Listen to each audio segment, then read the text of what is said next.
Hi friends, welcome to my channel. ఈరోజు video చాలా ఈజీగా టేస్టీగా చేసుకునే గుత్తి వంకాయ మసాలా కర్రీ అండి. ఇలా ఒకసారి ట్రై చేయండి. గ్రేవీతో చాలా టేస్టీగా వస్తుంది. ఇప్పుడైతే తయారీ విధానం చూద్దాం. ముందుగా ప్యాన్ పెట్టి కొద్దిగా ఆయిల్ వేసానండి. ఆయిల్ హీట్ అయిన తర్వాత మనం కట్ చేసి పెట్టుకున్న ఉల్లిపాయ ముక్కలు, టమాటా ముక్కలు వేసి కొద్దిగా మగ్గించుకోవాలి. కొంచెం సాఫ్ట్గా అయితే సరిపోతుందండి. ఇలా పెద్ద ముక్కలుగా కట్ చేసి మగ్గించుకోవచ్చు, ఎందుకంటే వీటిని మనం పేస్ట్ అయితే తయారు చేసుకుంటాము. చాలా టేస్టీగా ఉండాలంటే మనం ఈ ప్రాసెస్లో చేసుకుంటే చాలా రుచిగా ఉంటుంది. చూడండి, ఇప్పుడైతే మీకు నేను సాఫ్ట్గా అయిపోయాక చూపిస్తున్నా. ఇలా మగ్గింది కదా, ఇప్పుడు స్టవ్ ఆఫ్ చేసాను. తర్వాత దీన్ని మిక్సీ జార్లో అయితే వేసానండి. ఇప్పుడైతే ఇది మనకు బాగా చల్లారాలి.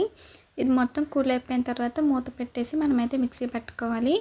చూడండి ఫ్రెండ్స్, ఇప్పుడైతే మనకి చల్లారిపోయింది. చల్లారిపోయాక చూపిస్తున్నాను. మూత పెట్టేసి మెత్తగా ఉల్లిపాయ పేస్ట్ అయితే తయారు చేసుకోవాలి. ఉల్లిపాయ పేస్ట్ అయితే నేను తయారు చేసాక చూపిస్తానండి. ఈ లోపు నేను ఇక్కడ వంకాయలను కూడా కట్ చేసి పెట్టుకున్నాను.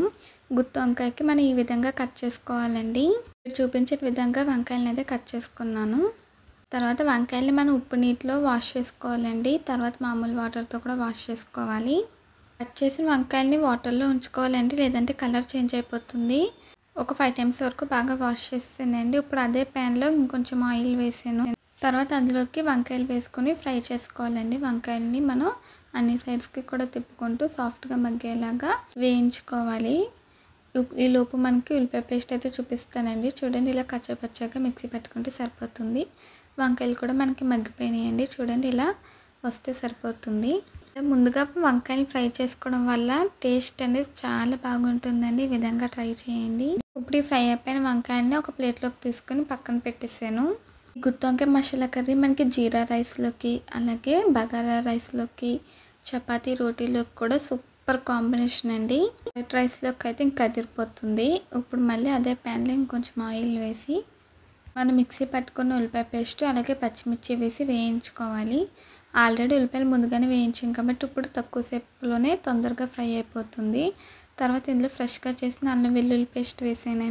అల్లం పేస్ట్ పచ్చివాసన పోయేంత వరకు కూడా మగ్గించుకోవాలి. నేనైతే మీకు ఫ్రై అయిపోయాక చూపిస్తానండి. చూడండి, ఇలా ఆయిల్ సెపరేట్ అయింది కదా, ఇప్పుడు మనకి ఫ్రై అయిపోయినట్టు. ఇప్పుడు కర్రీకి తగినంత పసుపు, రుచికి సరిపడా ఉప్పు, స్పైసీకి తగినంత కారం వేసుకోవాలి. వెజ్లోకి స్పెషల్గా చేసుకోవాలంటే అది మెయిన్ గుత్తి వంకాయ కర్రీ అండి, చాలా బాగుంటుంది.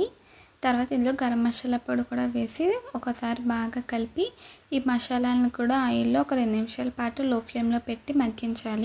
ఇలా ఫ్రై చేసుకుంటే కర్రీ టేస్టీగా ఉంటుందండి. మసాలాలన్నీ కూడా 2 నిమిషాల పాటు వేయించాను. తర్వాత ఇందులోకి మనం ఫ్రై చేసి పెట్టుకున్న వంకాయలు కూడా వేసేసి మరొకసారి బాగా కలిపి ఆయిల్లో అయితే వేయించాలండి. ఇలా ఫ్రై చేయడం వల్ల ఈ మసాలా అంతా వంకాయకి బాగా పడుతుంది. ఇలా ఫ్రై అయిన తర్వాత ఇప్పుడు ఇందులో వాటర్ వేసుకోవాలి. ఒక పెద్ద గ్లాస్ వాటర్ వేసానండి, సరిపోతుంది. ఆల్రెడీ మనం వంకాయలు మగ్గిపోయినాయి కదా, తొందరగానే కుక్ అయిపోతుంది. 1 గ్లాస్ వాటర్ వేసేసి ఇలా పొంగొచ్చే వరకు హై ఫ్లేమ్లో పెట్టి తర్వాత మూత పెట్టేసి లో ఫ్లేమ్లో పెట్టి ఉడికించుకోవాలి. మధ్య మధ్యలో మూత తీసి కలుపుకుంటూ ఉండాలండి. వంకాయలు వేసాక ఎక్కువగా కలుపుకూడదు, కొంచెం స్లోగా కలుపుకోవాలి. అంటే ఇప్పుడైతే మనకి దగ్గరకు వచ్చేసింది. ఇలా చివరికి వచ్చిన తర్వాత కొద్దిగా కొత్తిమీర వేసుకొని ఒకసారి కలుపుకొని మగ్గించుకుంటే ఇది అయిపోయినట్టే. లాస్ట్కి వచ్చాక ఇంకా గట్టి పెట్టి కలుపుకుంటే ఇలా క్లాత్తో పట్టుకొని కలుపుకుంటే బాగుంటుందండి, లేదంటే మనకి వంకాయలు అనేవి స్మాష్ అయిపోతాయి. గట్టితో కలుపుకొని ఇక్కడ చూపించిన విధంగా స్లోగా మిక్స్ చేసుకోవాలి. చూడండి, కొత్తిమీర వేసేసి మూత పెట్టేసి మరొక 2 నిమిషాల పాటు మగ్గించాను. ఇప్పుడు ఇలా ఆయిల్ సెపరేట్ అయితే మనకి గుత్తి వంకాయ మసాలా కర్రీ రెడీ అయిపోయినట్టు. చూడండి, ఆయిల్ సెపరేట్ అయింది, మంచి గ్రేవీ కూడా వచ్చిందండి. చూస్తుంటే కలర్ఫుల్గా ఉంది కదా, చాలా టేస్టీగా ఉంటుందండి.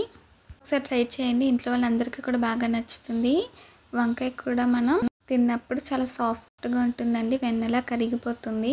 చూస్తుంటేనే నోరు ఊరిపోతుందండి, చాలా బాగుంటుంది అనమాట. బగారా రైస్, జీరా రైస్లోకి కూడా సూపర్ కాంబినేషను. ఇప్పుడైతే స్టవ్ ఆఫ్ చేసానండి, ఆయిల్ సెపరేట్ అయింది కదా. అంతేనండి, ఈ గుత్తి వంకాయ మసాలా కర్రీ వీడియో మీకు నచ్చితే ప్లీజ్ లైక్ చేయండి, షేర్ చేయండి, సబ్స్క్రైబ్ చేయండి, అలాగే కామెంట్ చేయండి. మళ్ళీ కొత్త వీడియోతో కలుద్దాము. అంతవరకు బాయ్ ఫ్రెండ్స్.